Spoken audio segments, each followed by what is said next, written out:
एक समय की बात है। एक शांतिपूर्ण राज्य में सिंड्रेला नाम की एक सुंदर और दयालु लड़की रहती थी। वह अपने माता पिता की लाडली थी और एक सुंदर घर में खुशी खुशी जीवन बिता रही थी। दुर्भाग्य से सिंड्रेला की माँ का निधन हो गया। उसके पिता ने एक सख्त और निर्दयी औरत से दोबारा शादी की, जिसकी 2 बेटियां थीं। वे सभी सिंड्रेला के साथ नौकरानी जैसा व्यवहार करने लगे। कुछ समय बाद सिंड्रेला के पिता का भी निधन हो गया और वह बिल्कुल अकेली और सताई हुई रह गई।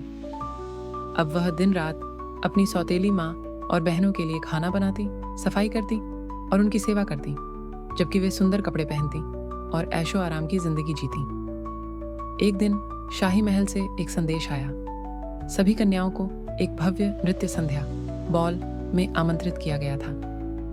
राजकुमार अपनी दुल्हन की तलाश कर रहा था। सिंड्रेला का सपना था उस बॉल में जाने का, लेकिन उसकी सौतेली माँ ने उसका ड्रेस फाड़ दिया और उसे जाने से मना कर दिया। दुखी होकर वह बगीचे में अकेले रोने लगी। अचानक एक चमकदार रोशनी प्रकट हुई। वह थी सिंड्रेला की परी गॉडमदर। उसने अपनी जादू की छड़ी घुमाई और एक कद्दू को भव्य बग्घी में और सिंड्रेला के फटे कपड़ों को एक राजसी गाउन में बदल दिया। सिंड्रेला जब महल पहुंची तो सब उसकी चमकती पोशाक को देखकर दंग रह गए।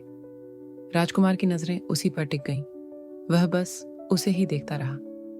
लेकिन जैसे ही घड़ी में 12 बजे सारा जादू खत्म होने लगा।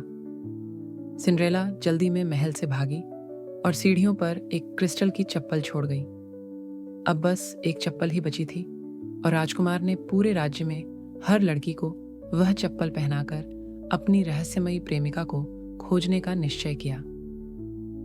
जब चप्पल सिंड्रेला के पैर में बिल्कुल सही बैठी, तब राजकुमार समझ गया कि वही उसकी सच्ची प्रेमिका है।